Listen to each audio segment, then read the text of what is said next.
السلام علیکم دوستو، بہت ہی اہم خبر جو آپ کے ساتھ شیئر کرنے جا رہا ہوں۔ یوکرین نے روس پر ایک ایسا حملہ کیا ہے جو تاریخ میں یاد رکھا جائے گا۔ ایسا لگ رہا ہے کہ یہ جنگ اب نیوکلیئر تصادم کی طرف بڑھ رہی ہے اور اس کے نتائج انتہائی تباہ کن ہو سکتے ہیں۔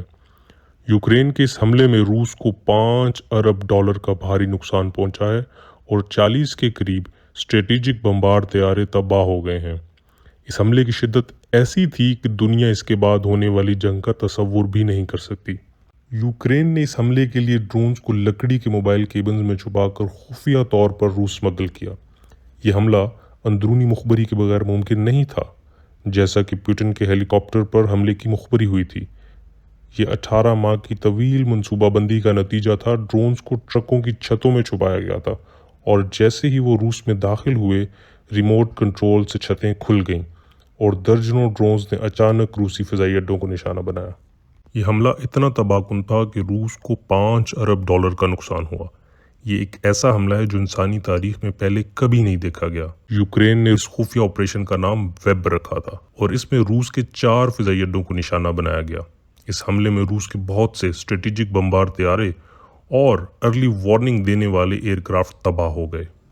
روسی فوج نے ڈرونز کو روکنے کی بھرپور کوشش کی، یہاں تک کہ سکندر میزائل کا بھی استعمال کیا گیا، لیکن ڈرونز کی بہت بڑی تعداد کی وجہ سے انہیں تباہ کرنا ممکن نہ ہو سکا۔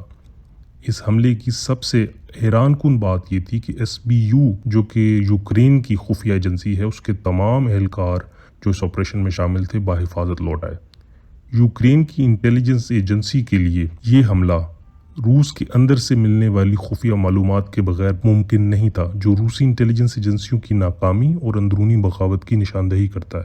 اس حملے کے بعد امن مذاکرات جو کہ روس اور یوکرین کے درمیان ترکی میں ہو رہے تھے، ان کا سوال ہی پیدا نہیں ہوتا۔ ٹرمپ نے نیٹو ممالک کو سخت وارننگ دی ہے کہ روس اب جوابی حملہ کرے گا جو تمام حدیں پار کر جائے گا۔ برطانیہ نے تو یہاں تک اعلان کر دیا ہے کہ وہ روس کے ساتھ جنگ کے لیے تیار ہے اور نیوکلیئر میزائل استعمال کرنے پر بھی غور کر سکتا ہے۔ یہ جنگ اب صرف یوکرین تک محدود نہیں رہی، بلکہ پورے یورپ اور ممکنہ طور پر دنیا کو اپنی لپیٹ میں لے سکتی ہے۔ زیلنسکی نے اس حملے کو تاریخی قرار دیتے ہوئے کہا یہ 18 ماہ کی منصوبہ بندی کا نتیجہ تھا۔ انہوں نے مزید کہا کہ یوکرین اب روس کے اندر گھس کر حملہ کرنے کی صلاحیت رکھتا ہے۔ یہ حملہ مستقبل کی جنگوں کا رخ متعین کرے گا، جہاں ڈرونز کا استعمال فیصلہ کن کردار ادا کرے گا۔ ایلون مسک نے بھی کہا ہے کہ مستقبل ڈرونز کا ہے اور طیاروں کا دور اب ختم ہو چکا۔ اس حملے نے انڈیا کو اپنی دفاعی حکمت عملی پر نظر ثانی کرنے پر مجبور کر دیا ہے۔ انڈیا پاکستان کے خلاف بھی ڈرونز کے ذریعے حملوں کی منصوبہ بندی کر رہا ہے اور آپریشن سندور جیسے منصوبے اسی طرز پر مبنی تھے۔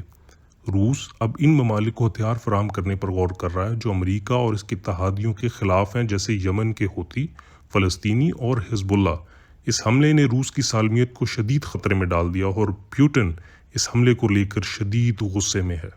اس وقت زیلنسکی اور یوکرین کی قیادت کو خفیہ مقامات پر منتقل کر دیا گیا ہے کیونکہ روس کی جانب سے جوابی حملے کا خطرہ بڑھ گیا ہے۔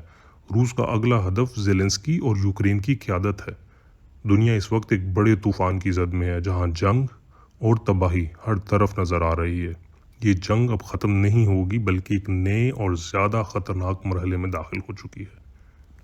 آنے والے دنوں میں دنیا کا منظرنامہ یکسر تبدیل ہونے والا ہے اور اسی تبدیلی کو دیکھنے کے لیے ہمارے چینل کو سبسکرائب کریں، ویڈیو کو لائک کریں اور اگر ویڈیو پسند آئی ہو تو ویڈیو کو شیئر کریں۔ کمنٹ سیکشن میں اپنی رائے کا اظہار ضرور کریں۔ اللہ حافظ۔